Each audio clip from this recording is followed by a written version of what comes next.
of this historical function to light the lamp as a mark of inauguration. ఒక పాఠశాల 150 ఏళ్ల చరిత్ర, ఇది చారిత్రాత్మక సందర్భం.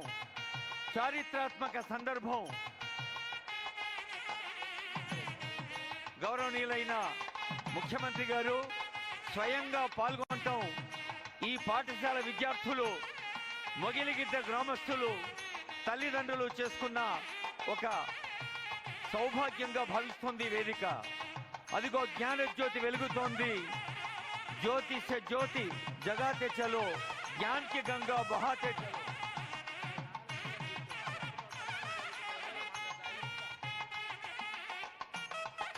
గౌరవనీయులైన సీఎం గారు, లోకల్ ఎమ్మెల్యే సభాధ్యక్షుడు వీర్లపల్లి శంకరయ్య గారు, ఆనరబుల్ గవర్నమెంట్ విప్ పట్నం మహేందర్ రెడ్డి గారు, ఆనరబుల్ ఎమ్మెల్సీ కోదండరాం గారు, ఆనరబుల్ ఎమ్మెల్సీ దామోదర్ రెడ్డి గారు, ఆనరబుల్ ప్రొఫెసర్ హరగోపాల్ గారు, చల్లా నరసింహారెడ్డి గారు, జిల్లా కలెక్టర్ నారాయణ రెడ్డి గారు, పెద్దలందరికీ ఇప్పుడు ఐ రిక్వెస్ట్ సభాధ్యక్షులు స్థానిక శాసనసభ్యులు వీర్లపల్లి శంకరయ్య గారు, ఐ రిక్వెస్ట్ శంకరయ్య గారు to come forward to speak. వారు ముందుకొచ్చి శుభాకాంక్షలు తెలియజేస్తారు.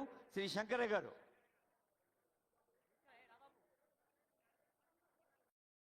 సైబరాబాద్ కమిషనర్ అవినాష్ మంత్రి గారికి, జిల్లా కలెక్టర్ నారాయణ రెడ్డి గారికి, director of school education Narasimha Reddy గారికి అందరికీ ధన్యవాదాలు. శంకరయ్య గారు.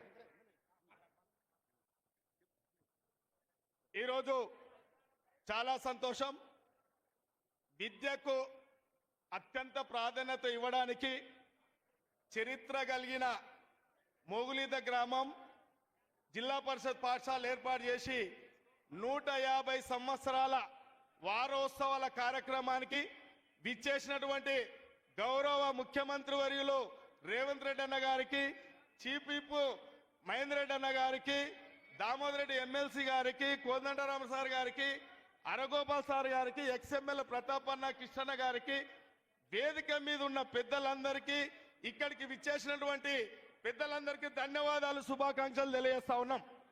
ఈ రాష్ట్ర ప్రభుత్వం అత్యంత ప్రాధాన్యత ఇవాళ విద్యకి ఇవ్వడం జరుగుతూ ఉంది కాబట్టి అందులో భాగంగానే మన విద్యను ప్రోత్సహిస్తున్న మౌలిద గ్రామం ఎంతో మందికి రాజకీయ భవిష్యత్తు ఇచ్చింది, ఎంతో మందికి జీవితాలలో మార్పు తెచ్చిన పాఠశాల కాబట్టి ఈ పాఠశాలను ఆదర్శంగా తీసుకొని రేపు రాష్ట్రంలో అన్ని పాఠశాలలను కూడా విద్యాభివృద్ధి చేయాలని ఒక సంకల్పంతోనే ఒక కంకణబద్దులై ఇవాళ నిస్వార్థపరుడు ఈ గ్రామ పెద్ద హరగోపాల్ సార్ గారు, ఈ గ్రామంలో చదువుకున్న మొట్టమొదటి ముఖ్యమంత్రి బూర్గుల రామకృష్ణరావు గారు, సత్యనారాయణ రెడ్డి గవర్నర్ గారు, చెన్నారెడ్డి గారు, శ్రీనివాస్ ఎడ్యుకేషన్ మినిస్టర్ గారు ఈ యొక్క విద్యాలయంలో చదువుకొని ప్రయోజకులు అయ్యి ఈ సమాజానికి ఉపయోగపడుతున్న సందర్భంలో మనము ఈ రాష్ట్ర ముఖ్యమంత్రి వర్యులు బడ్జెట్ లో అత్యధిక బడ్జెట్ కేటాయించి విద్యను అభివృద్ధి చేయాలనే ఒక సంకల్పంతో కూడా అత్యధిక నిధులు కేటాయించడం జరిగింది. మన ప్రాంతంలో ఇవాళ మనమందరం కూడా చూస్తా ఉన్నాం. మొన్నటికి మొన్ననే ఇంటిగ్రేటెడ్ పాఠశాలను ఏర్పాటు చేయడం జరిగింది. స్వయాన 2 నెలల క్రిందట ఆ యొక్క స్కూల్ను శంకుస్థాపన చేయడం జరిగింది. ఇవాళ ఈ ప్రాంతంలో ఇప్పటికిప్పుడే అడ్వాన్స్ టెక్నాలజీ పాఠశాల ఏర్పాటు చేయడానికి కూడా ఇవాళ మాట ఇవ్వడం జరిగింది.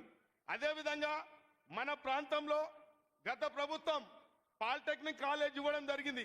కానీ దానికి భూమి కానీ నిధులు కానీ ఇంకా ఏర్పాటు చేయలేదు కాబట్టి తప్పకుండా ఇవాళ అన్న ఈ ప్రాంతం ఇవాళ కాలేజ్ అన్ని స్కూళ్ళల్లో కాకుండా ఇలా అడ్వాన్స్ టెక్నాలజీ కూడా ఇస్తా ఉన్నాం కాబట్టి మేము పెద్ద కోరిక కోరతలేం. ఈ ప్రాంతంలో పాలిటెక్నికల్ కాలేజ్ని అప్గ్రేడ్ చేసిన ఒక ఇంజనీరింగ్ కాలేజ్ ఇచ్చినట్లయితే మీరేమైతే ఆలోచన చేస్తురో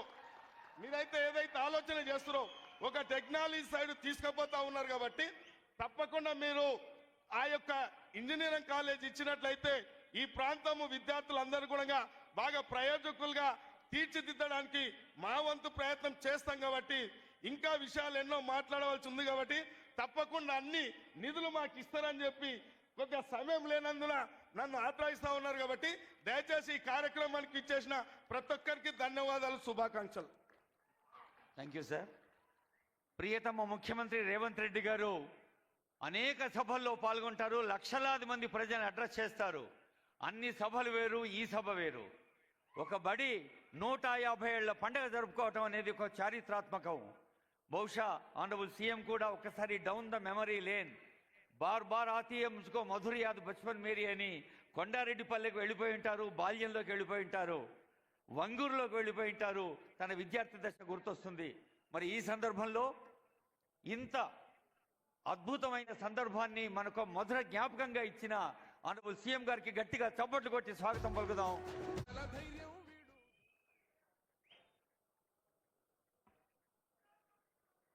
సభాధ్యక్షులు, స్థానిక శాసనసభ్యులు మిత్రుడు ఈర్లపల్లి శంకర్ గారు,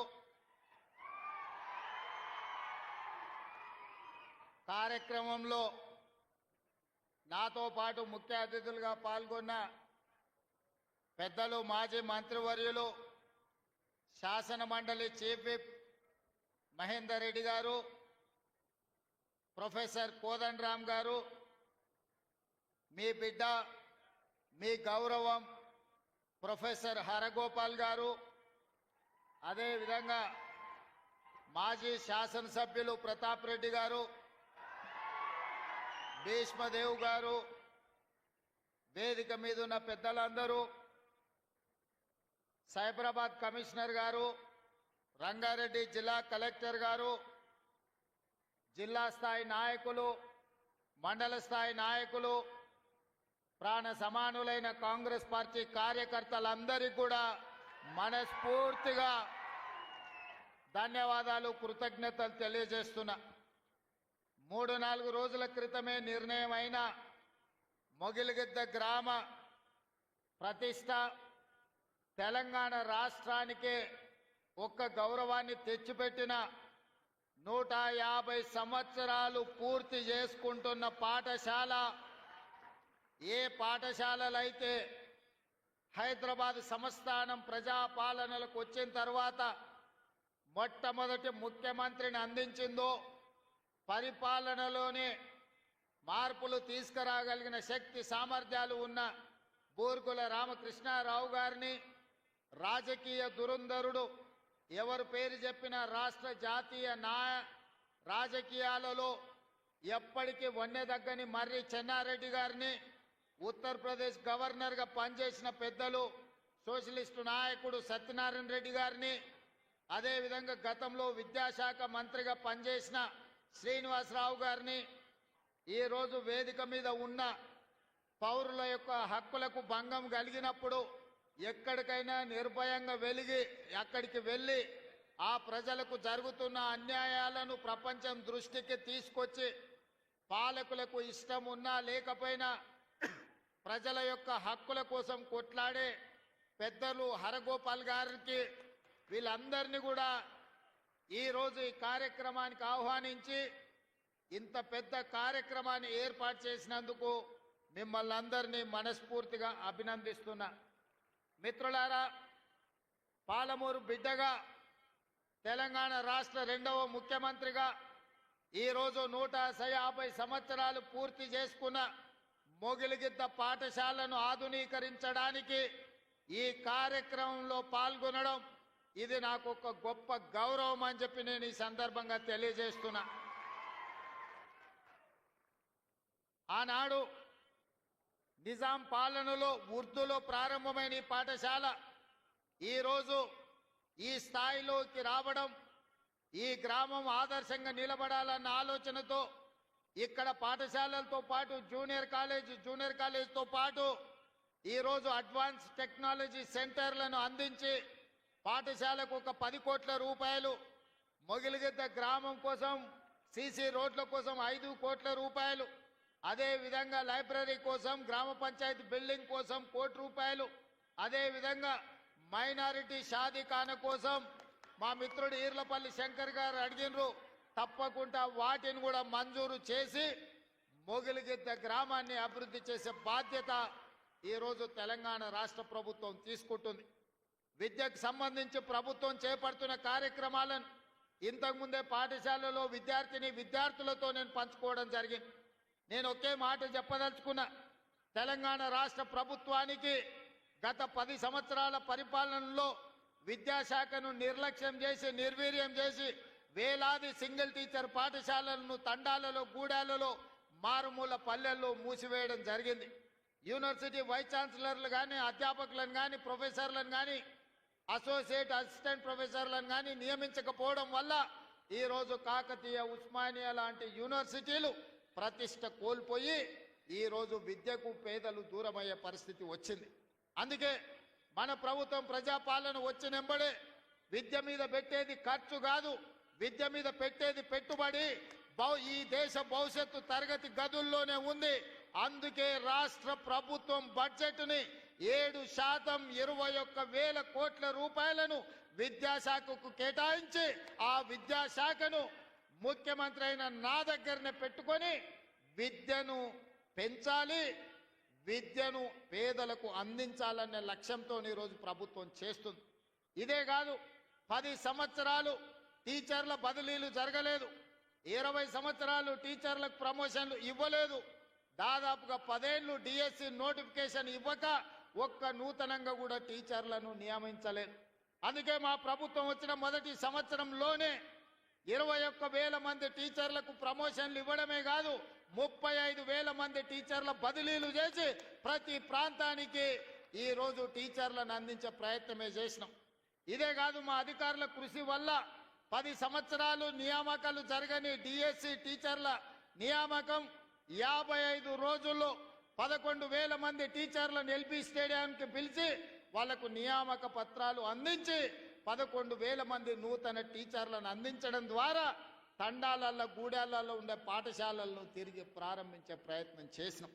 ఇదే కాదు, young India skills university, young India sports యూనివర్సిటీని ఐటీఐలు నిర్వీర్యం అయిపోతే సాంకేతిక నైపుణ్యాన్ని పెంచాలని 75 ఐటీఐలను ఈరోజు అడ్వాన్స్డ్ టెక్నాలజీ సెంటర్లుగా 2,400 కోట్ల రూపాయలతోని టాటా సంస్థతోని ఒప్పందం చేసుకొని తెలంగాణలో ఉన్న యువకులకు సాంకేతిక నైపుణ్యం నేర్పాలి, ఈ సాంకేతిక నైపుణ్యం ప్రపంచంతో పోటీ పడే విధంగా ఉండాలి అని మన సింగపూర్కి వెళ్ళి సింగపూర్ ప్రభుత్వంతో కూడా ఒప్పందం చేసుకొని సింగపూర్ ప్రభుత్వం నుంచి మన దగ్గర విద్యార్థులకు శిక్షణ ఇచ్చే విధంగా అక్కడి నుంచి ట్రైనింగ్ ఇచ్చే వాళ్ళని తీసుకొచ్చడానికి ఒప్పందం చేసుకున్నాం. ఇయాల అమెరికాలో ఉండే స్టాన్ఫర్డ్ యూనివర్సిటీని కూడా మనం ప్రయత్నం చేస్తున్నాం. మన తెలంగాణలో ఉండే విద్యార్థులకు శిక్షణ ఇవ్వడానికి ఒక ఎంఓయు చేయాలని ఇవాళ ప్రయత్నం చేస్తున్నాం. ఎందుకంటే ఇవాళ ప్రపంచంలో పోటీ పెరిగిపోయింది. సర్టిఫికెట్లు ఉంటేనో, డిగ్రీలు ఉంటేనో, పట్టాలు ఉంటేనో ఇవాళ ఉద్యోగాలు వచ్చే పరిస్థితి లేదు. నీ పట్టా ఏదున్నా నీ నైపుణ్యం ఎంతున్నదని చెప్పి ఇవాళ పోటీ ప్రపంచం అడుగుతున్నది. అందుకే పట్టాలతో పాటు సాంకేతిక నైపుణ్యాన్ని పెంచాలి అని చెప్పి ఈరోజు ప్రభుత్వం నిరంతర కృషి చేస్తున్నది. ఆ బాధ్యతను స్వయంగా నేనే పర్యవేక్షిస్తున్నా అని చెప్పి నేను ఈ సందర్భంగా తెలియజేస్తున్నా. ఇదే కాదు, తెలంగాణకు వెన్నెముక రైతులు. ఆ రైతులకు ఆనాటి ప్రభుత్వం, నేను హరగోపాల్ గారిని అనుమతి అడుగుతున్నా, అక్కడ విద్యార్థులు కేవలం ప్రభుత్వ కార్యక్రమాలే మాట్లాడినా, ఇక్కడ ఉన్నదంతా మా పార్టీ కార్యకర్తలు, నాయకులు, రైతులు ఉన్నారు. కాబట్టి కొన్ని రాజకీయపరమైన అంశాలు ఈ వేదిక మీద నేను ప్రస్తావించాల్సిన పరిస్థితి ఉన్నది. తమరి అన్నదా భావించొద్దు. ఎందుకంటే మా కార్యకర్తలు నిరుత్సాహంతో మళ్ళీ ఊరికి పోతారు నేను మాట్లాడకపోతే. సార్ వచ్చిండు, పెద్దసారి చెప్పినట్టే మాకు చదువు చెప్తే ఏం లాభం, రాజకీయం మాట్లాడకపోతే ఎట్లా అని చెప్పి మా వాళ్ళు అనుకునే ప్రమాదం ఉంది. అందుకే కొన్ని రాజకీయపరమైన అంశాలు కూడా ఈ వేదిక మీద నుంచి ప్రస్తావించాల్సిన బాధ్యత నా మీద ఉన్నది.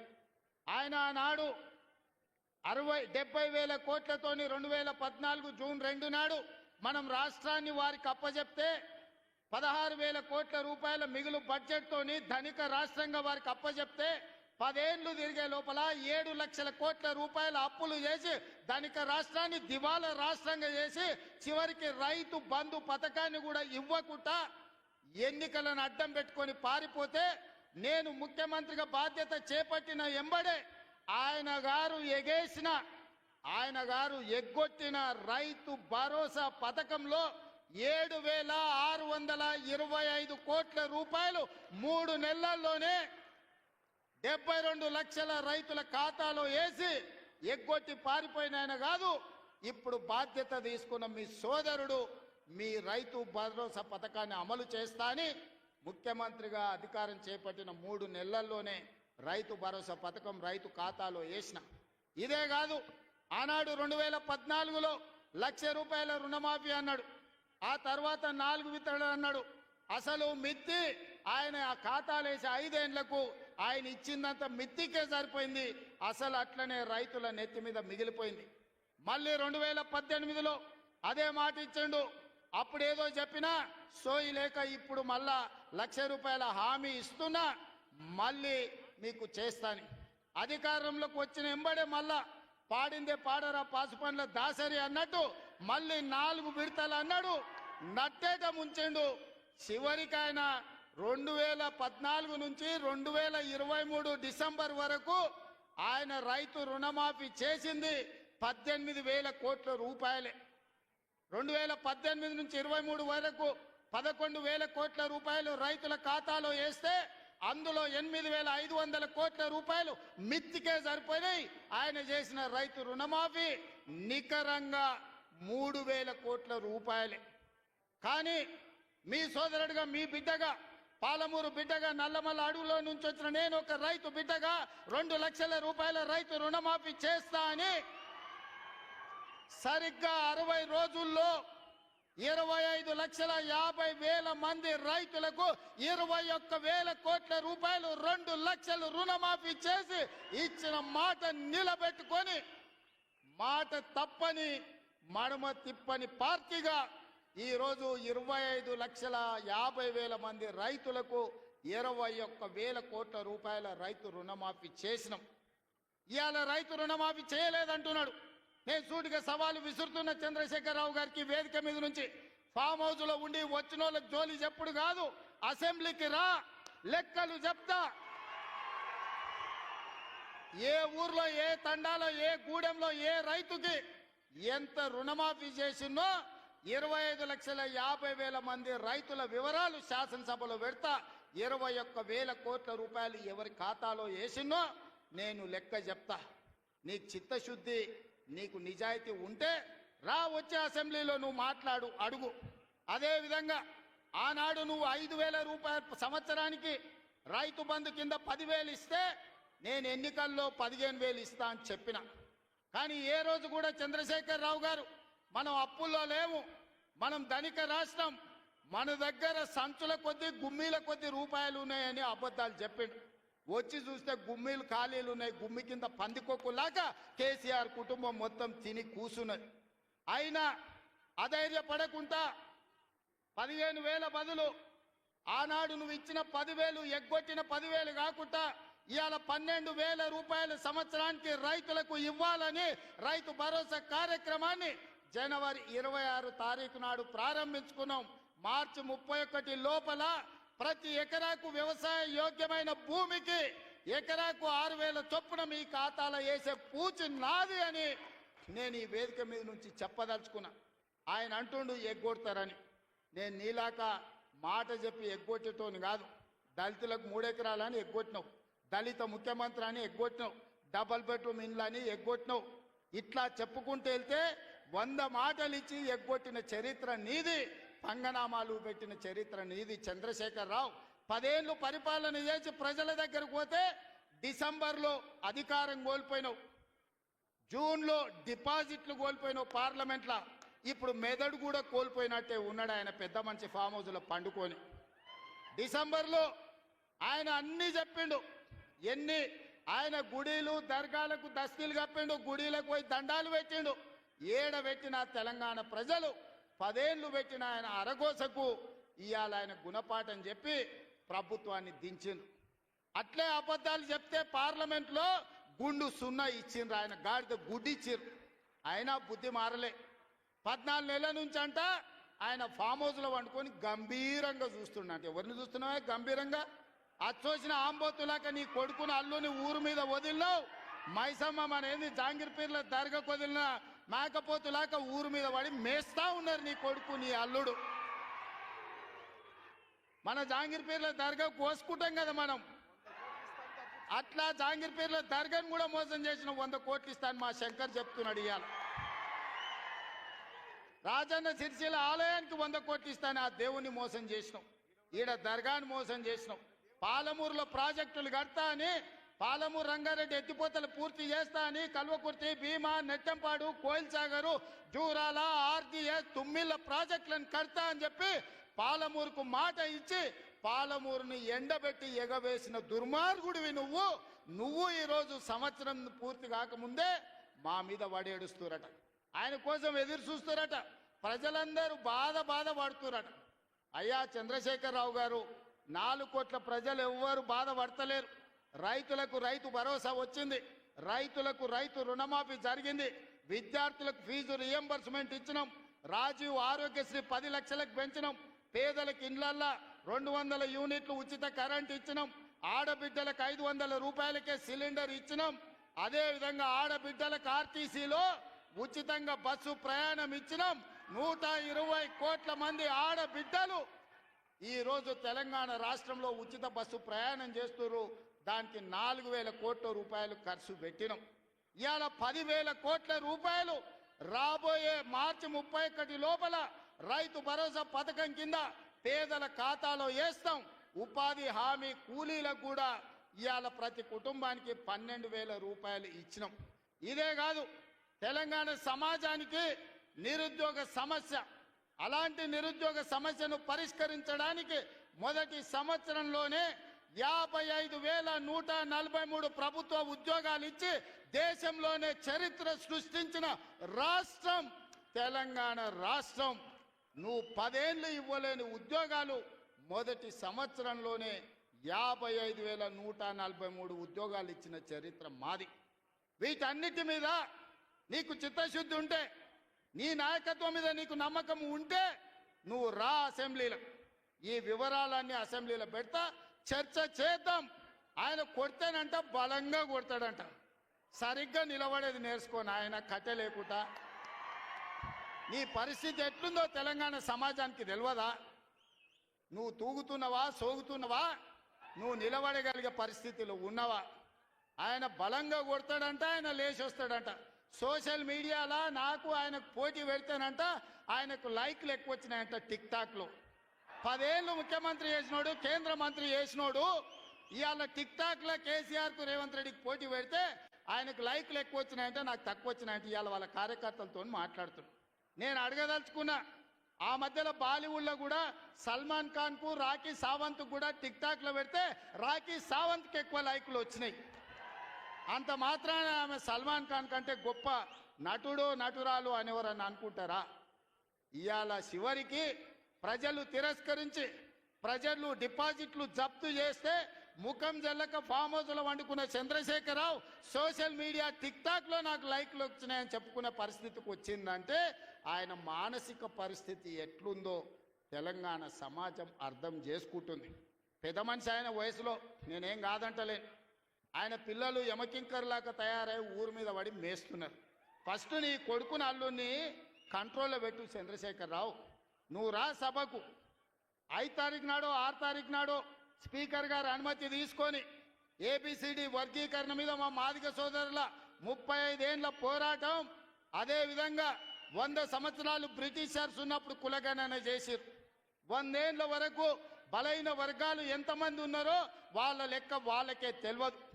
ఎంతోమంది ప్రధానమంత్రులు, ముఖ్యమంత్రులు మారినారు కానీ బీసీల లెక్కలు తేల్చలేదు. కానీ భారత్ జోడోలో రాహుల్ గాంధీ ఇచ్చిన మాట ప్రకారం ఈరోజు కాంగ్రెస్ పార్టీ బీసీల లెక్కలు తేల్చింది, ఇంటింటికి పోయింది, లెక్క కట్టింది. రాబోయే 2 తారీఖు నాడు బీసీ కులగణన నివేదిక రాబోతుంది. అదేవిధంగా మాదిగల వర్గీకరణ మీద కూడా జ్యుడిషియల్ కమిషన్ నివేదిక ఇవ్వబోతుంది. ఫిబ్రవరి మొదటి వారంలో అసెంబ్లీలో బీసీ కులగణన మీద, అదేవిధంగా మాదిగల వర్గీకరణ మీద సభను పెట్టబోతున్నాం. నీకు చేతనైతే చిత్తశుద్ధి ఉంటే సభకు రా, చర్చ చేద్దాం. నువ్వా మేమా తేల్చుకుందాం. నీ ఫామ్ హౌస్లో నీ వంది మాగదులను, నీ భజన చేసేటోళ్లను నువ్వు వాళ్ళను జమేసుకొని వాళ్ళ ముందల పొంకనాలు కొట్టకు. చంద్రశేఖరరావు, నువ్వు కాలం జల్లిపోయిన 1000 రూపాయల నోటువే. ఆ నోటు పెట్టుకుంటే ఎవడైనా జైలుకే వెళ్తాడు. ఒకప్పుడు 1000 రూపాయలకు చాలా విలువ ఉండే 1000 నోటుకి. అవునా? 1000 నోట్లు ఉన్నాయంటే ఆయన మునగాని కింద చూసేది. ఇప్పుడు 1000 నోట్ల రూపాయలు ఉన్నాయంటే తీసుకుపోయి బొక్కలేస్తారు. చంద్రశేఖరరావు గారు కూడా రద్దయిపోయిన 1000 రూపాయల నోటు. ఇంకా దానికి విలువ లేదు. తెలంగాణ సమాజంలో నిన్ను అడిగేటోళ్ళు లేరు. చంద్రశేఖరరావు, నువ్వు ఫామ్ హౌస్లో ఉండి ప్రజలతో నీకు బంధం తెగిపోయినట్టుంది. ప్రజలు ఏం ఆలోచన చేస్తున్నారో చూడు. రైతులకు రైతు భరోసా అందింది. ఇది నా జవాబు లెక్కల అసెంబ్లీలో చెప్తా. రైతులకు 21,000 కోట్ల రూపాయల రుణమాఫీ జరిగింది. రైతులకు వడ్ల కోసం 500 రూపాయల బోనస్ ఇచ్చినాం. రైతులకు వ్యవసాయానికి 24 గంటలు ఉచిత కరెంట్ ఇచ్చినాం.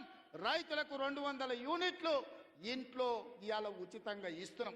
ఆడబిడ్డలకు బస్సు ఉచితం ఇచ్చినాం. ఆడబిడ్డలకు 500 రూపాయలకు సిలిండర్ ఇచ్చినాం. ఇవాళ యువకులకు 55,143 ఉద్యోగాలు ఇచ్చినాం మొదటి సంవత్సరంలో. ఒకవేళ మమ్మల్ని అభినందించడానికి నీకు మనసు రాకపోతే అదే ఫామ్ హౌస్లో అట్లే వండుకొని ఉండు. నిన్నెవ్వరు అడుగుతలేరు, కడుగుతలేరు, కొడతలేరు. కాబట్టి ఇవాళ ఇన్ని రకాల సంక్షేమ కార్యక్రమాలు ముందుకు తీసుకొని వెళ్తున్నాం. చంద్రశేఖరరావు గారు, నువ్వు రా అసెంబ్లీకి. ఎందుకంటే నాకు గద్దర్ ప్రోగ్రాం ఉంది, ఇంకా చాలా విషయాలు చెప్పాలి. ఎల్పి ఇప్పుడు ఇవాళ రవీంద్ర భారతిలో గద్దర్ గారి కార్యక్రమం ఉంది. అర్జెంటుగా నేను బయలుదేరాల్సి వస్తుంది కాబట్టి మిగతా వివరాలు గద్దర్ వేదిక మీద చెప్తా. ఆ తర్వాత అసెంబ్లీలో చెప్తా. ఇంత పెద్ద కార్యక్రమాన్ని ఏర్పాటు చేసి అద్భుతంగా నిర్వహించిన పెద్దలందరికీ, ముఖ్యంగా ప్రాణ సమానులైన కాంగ్రెస్ పార్టీ కార్యకర్తలందరినీ మనస్ఫూర్తిగా అభినందిస్తున్నా. రాబోయే ఎన్నికలు మీవే. శంకర్కు ప్రతాప్ రెడ్డికి ఆదేశాలు ఇస్తున్నా. వార్డు మెంబర్లు, సర్పంచులు, ఎంపీటీసీ, జడ్పీటీసీలను గెలిపించుకునే బాధ్యత వాళ్ళదే. ఇల్లు తిరుగుతారు, మిమ్మల్ని గెలిపిస్తారు, మిమ్మల్ని నాయకులను చేస్తారు. గ్రామాన కార్యకర్తలకు నా విజ్ఞప్తి, రేపు సర్పంచ్, ఎంపీటీసీ, జడ్పీటీసీ ఎన్నికలు 100% మనం గెలవాలని తెలియజేస్తూ మీ అందరి దగ్గర సెలవు తీసుకుంటున్నా. జై కాంగ్రెస్!